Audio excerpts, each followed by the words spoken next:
റാംബ്ലറിന്റെ പുതിയൊരു വീഡിയോയിലേക്ക് എല്ലാ ചങ്ങാതിമാർക്കും സ്വാഗതം. നമ്മളിന്ന് നിൽക്കുന്നത് പരുന്തുംപാറയിലാണ്.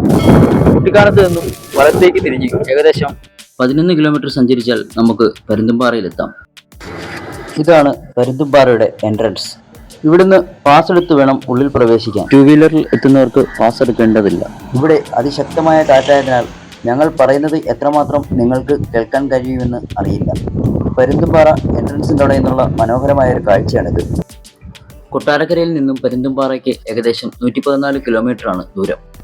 തിരുവനന്തപുരം, കൊല്ലം ഭാഗങ്ങളിൽ നിന്ന് വരുന്നവർ പത്തനംതിട്ടയിലേക്കും അവിടെ നിന്ന് എരുമേലി, മുണ്ടക്കയം, കുട്ടിക്കാനത്തേക്കും അവിടെ നിന്ന് 11 കിലോമീറ്റർ കുമളി റൂട്ടിൽ സഞ്ചരിച്ച പരുന്തുംപാറയിൽ എത്തിച്ചേരാം. ഏറ്റവും അടുത്തുള്ള റെയിൽവേ സ്റ്റേഷൻ കോട്ടയം റെയിൽവേ സ്റ്റേഷനാണ്.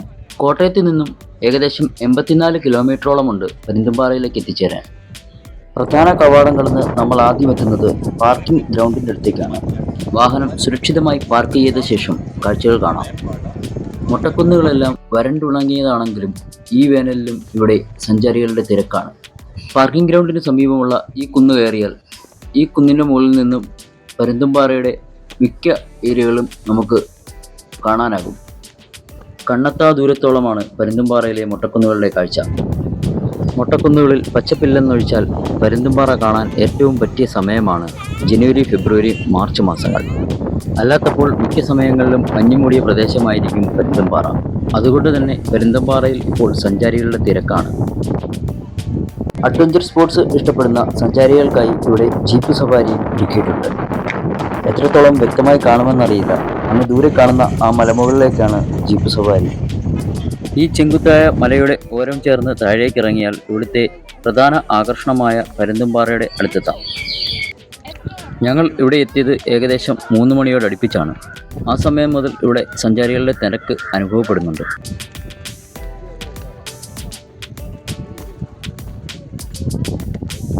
കാഴ്ചകൾ കാണാൻ നല്ലൊരു മനസ്സുണ്ടെങ്കിൽ പരിമിതികൾ പ്രശ്നമേ അല്ലെന്നതാണ് ഈ ചേട്ടൻ നമുക്ക് പറഞ്ഞു തരുന്ന പാഠം. മറ്റ് സമയങ്ങളിൽ ഇവിടേക്ക് എത്തിയാൽ വേറൊരു വൈബാണ് അനുഭവപ്പെടുന്നതെങ്കിലും പരുന്തുംപാറയിലെ കാഴ്ചകൾ കാണാൻ പറ്റിയ സമയം ഇതുതന്നെയാണ്. ഈ സമയങ്ങളാണ് സഞ്ചാരികൾ തിരഞ്ഞെടുക്കുന്നത്.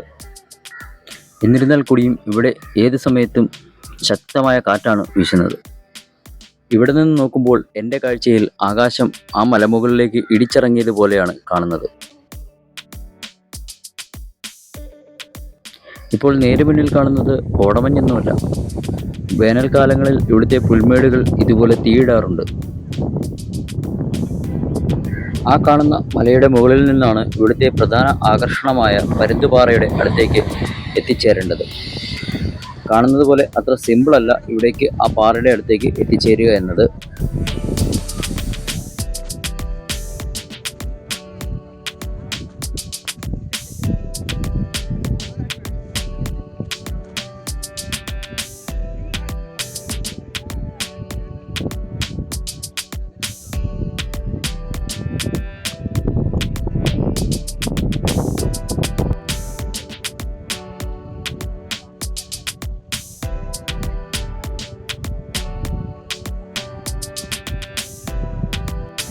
ആ നേരെ മുന്നിൽ കാണുന്ന ആ പാറയിലേക്ക് നിങ്ങൾ ശ്രദ്ധിച്ചു നോക്കൂ. ഒരു പക്ഷി ചരിഞ്ഞു വന്ന് ഇരിക്കുന്നത് പോലെയല്ലേ കാണാൻ കഴിയുക.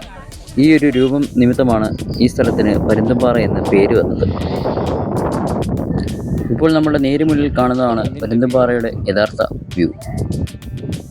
ഒരു മലമുകളിലേക്ക് ഒരു പക്ഷി വന്ന് ഇടിച്ചതുപോലെ കാണുന്ന ആ ഒരു പക്ഷിയുടെ രൂപമാണ് പരുന്തുംപാറയുടെ പ്രധാന ആകർഷണം.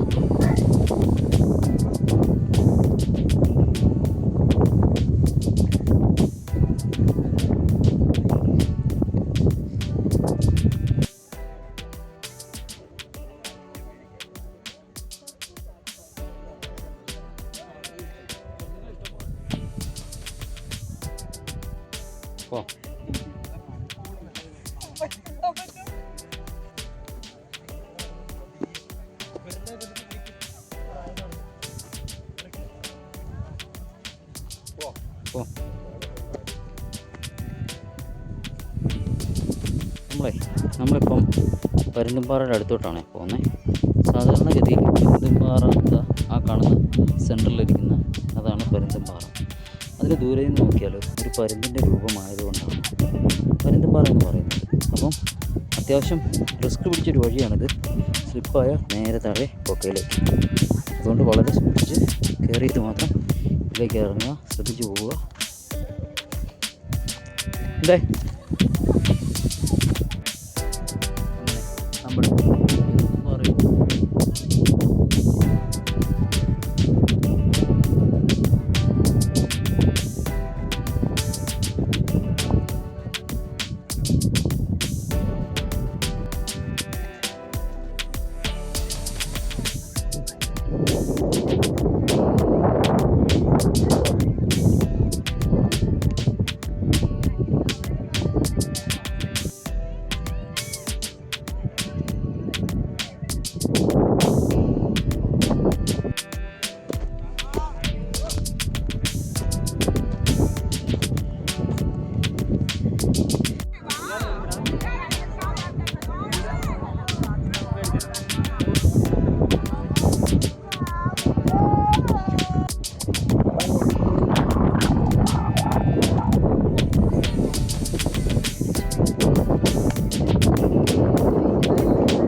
അങ്ങനെ പരുന്തുംപാറയിലെ കാഴ്ചകളൊക്കെ കണ്ട് സമയം പോയതറിഞ്ഞില്ല. പരുന്തുംപാറയിൽ നിന്നുള്ള അസ്തമയം കൂടി കണ്ടിട്ടാവാം നാട്ടിലേക്കുള്ള മടക്കം എന്ന് കരുതി നിന്നപ്പോഴാണ് പടിഞ്ഞാറൻ ചക്രവാളത്തിൽ കുങ്കുമച്ചിപ്പ് തുറന്നുവിട്ടതുപോലെ സഞ്ചാരികൾക്ക് കാഴ്ചയുടെ വസന്തമൊരുക്കി അരുണൻ മറയാനുറച്ചു. പരുന്തുംപാറയിൽ നിന്നുള്ള ഈ അസ്തമയം പറഞ്ഞറിയിക്കാൻ പറ്റാത്ത അനുഭൂതിയാണ് ഓരോരുത്തർക്കും പകർന്നു നൽകിയത്. പരക്കെ ഇരുട്ട് വീഴുന്നതിന് മുമ്പ് മലയിറങ്ങേണ്ടതിനാൽ ഞങ്ങൾ അവിടുന്ന് തിരിച്ചു. ഞങ്ങളുടെ വീഡിയോ ഇഷ്ടമായാൽ ലൈക്ക് ചെയ്യുക, സബ്സ്ക്രൈബ് ചെയ്യുക, ബെൽ ബട്ടൺ അമർത്തുക. ഇന്നത്തെ വീഡിയോ എല്ലാവർക്കും ഇഷ്ടമായെന്ന് കരുതുന്നു. മറ്റൊരു വീഡിയോയുമായി വീണ്ടും കാണും വരെ എക്കോ റാംബ്ലറിൻ്റെ എല്ലാ ചങ്ങാതിമാർക്കും ഗുഡ് ബൈ.